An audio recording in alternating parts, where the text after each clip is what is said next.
আমি 1 লাখ ল'ৰা ছোৱালীক চৰকাৰী চাকৰি দিম কওঁতে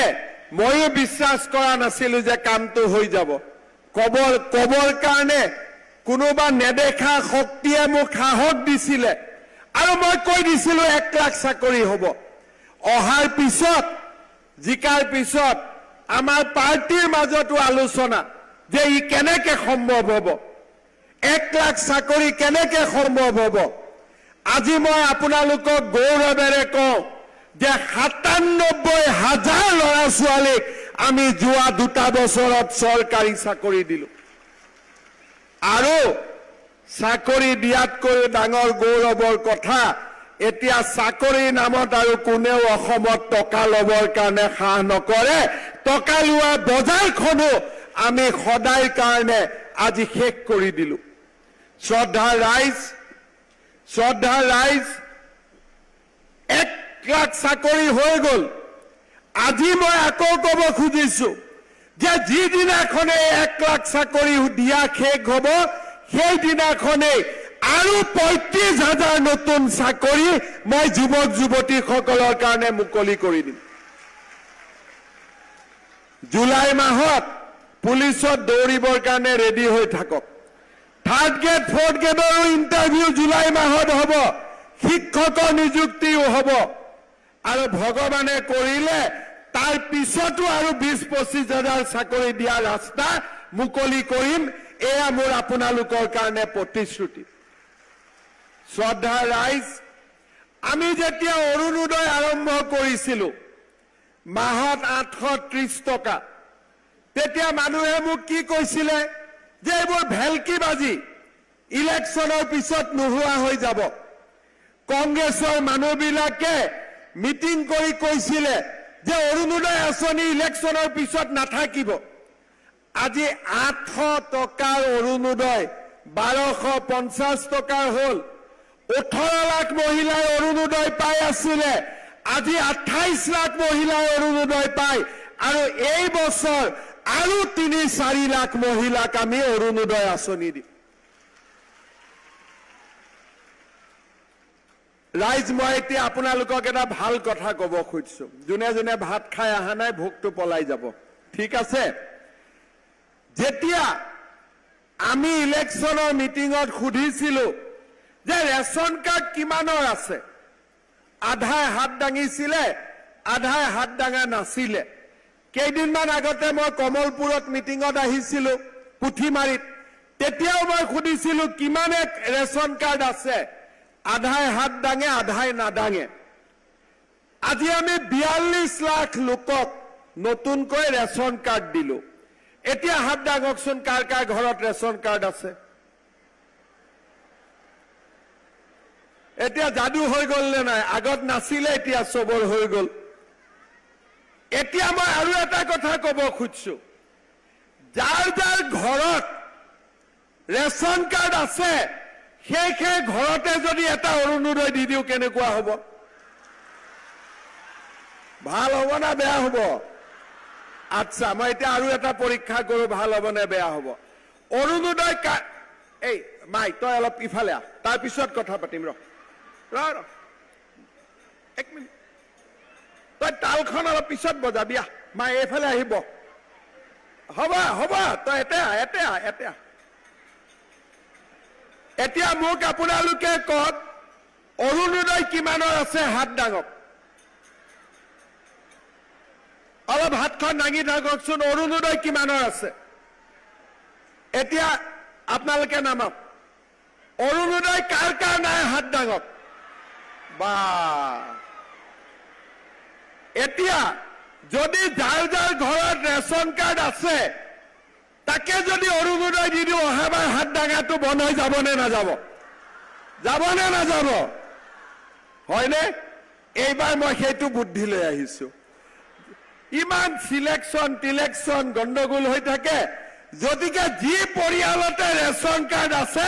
তাতে এটা অৰুণোদয় জাপি দিয়ে জামেলা শেষ হয়নে নহয়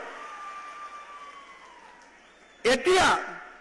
ৰেচন কাৰ্ড পালো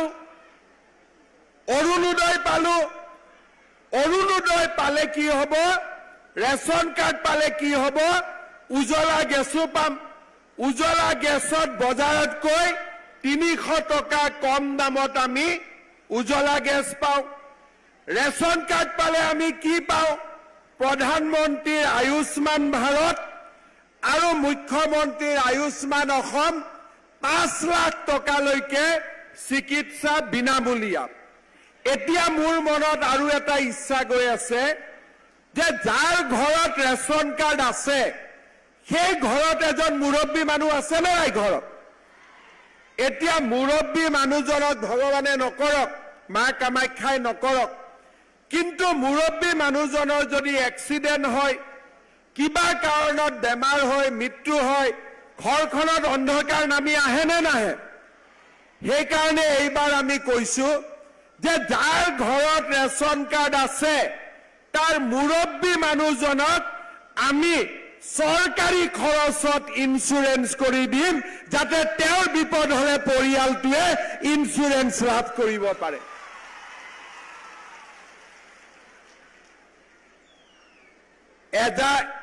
এটা মাকে 3টা বাচ্চা জন্ম দিয়ে 2টা বাচ্চা জন্ম দিয়ে এতিয়া আমাৰ ৰেচন কাৰ্ডে কি জন্ম দিয়ে ৰেচন কাৰ্ডে অৰুণোদয় জন্ম দিব ৰেচন কাৰ্ডে গেছৰ জন্ম দিব ৰেচন কাৰ্ডে 10 কেজি 5 কেজি বিনামূলীয়া চাউলৰ জন্ম দিব ৰেচন কাৰ্ডে আয়ুষ্মান ভাৰত আয়ুষ্মান অসম জমা দিব আৰু ৰেচন কাৰ্ডে ইন্স্যুৰেন্সৰো জমা দিব এতিয়া ৰেচন কাৰ্ডেহে ইমান জন্ম দিব এই বুলি মাইকী মহিলাসকলে ইমান বাচ্চা জন্ম দি নিদিব কিন্তু হ'ব বোলে ৰেচন কাৰ্ডে ইমান জন্ম দিয়ে গতিকে আমিও ইমান জন্ম দিম তেতিয়া গোটেইটো গণ্ডগোল হৈ যাব হয়নে সৰু পৰিয়াল সুখী পৰিয়াল হয়নে নহয় মই ঠিক কৈছো নে নাই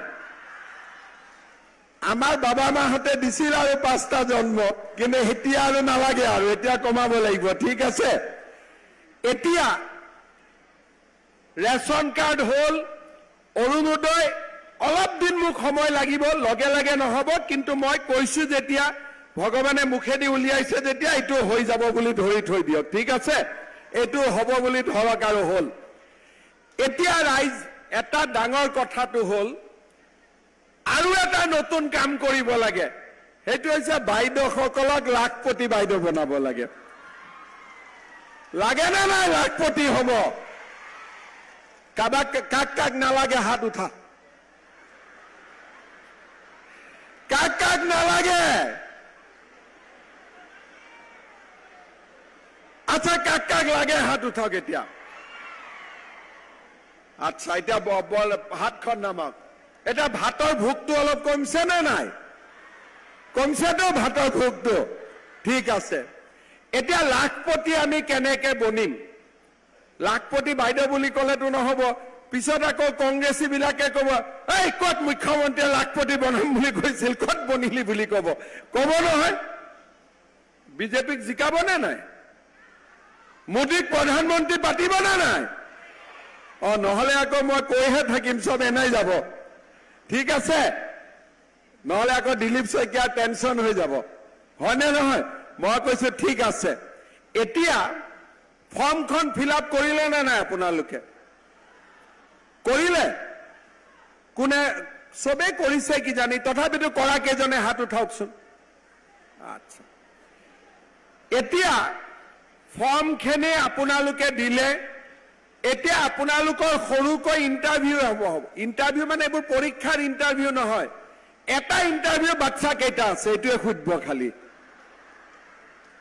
4টা 5টা থাকিলে দিগদাৰ হ'ব আৰু 3-4টালৈকে মই মিলাই ল'ম হ'ব গতিকে যি নহওক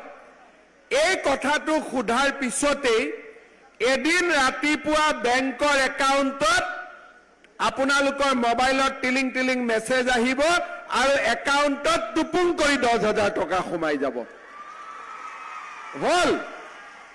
এতিয়া 10,000 টকাটো সোমোৱাৰ পিছত কি কৰিম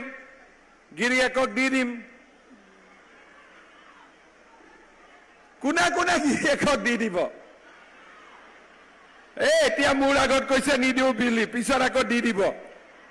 দিবনে নিদিয়ে এইটোত অলপ লাহেকৈ কয়, অলপ ভয়ো খাই গিৰিয়েকক। দিবনে নিদিয়ে?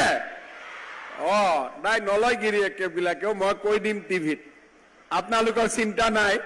গিৰিয়েকসকলক মই কৈ দিম যে এই 10,000 টকাটো ল'ব নালাগে, পাৰিলে নিজৰ পকেটৰ পৰা 2,000 মান দিবহে লাগে, ঠিক আছে? হ'বনে? এই 10,000 টকাটো পোৱাৰ পিছত এই টকাটো আমি যিসকলে ভাল কৰি ব্যৱহাৰ কৰিম, কোনোবাই মুৰ্গী কৰক, হাঁহ কৰক, কাপোৰ বুৱক, সৰু দোকান দিয়ক, নহলে 10,000 টকা গোট খুৱাই 1 লাখ টকা দি গ্ৰুপত বিজনেছ কৰক, যি কেইগৰাকী বা সকলোৱে ভাল কাম কৰিব তেওঁলোকক মই আকৌ 25,000 টকা বেংকৰ একাউণ্টত দিম। এই 25,000 টকাৰ 12,500 বেংকক ঘূৰাই দিব লাগিব,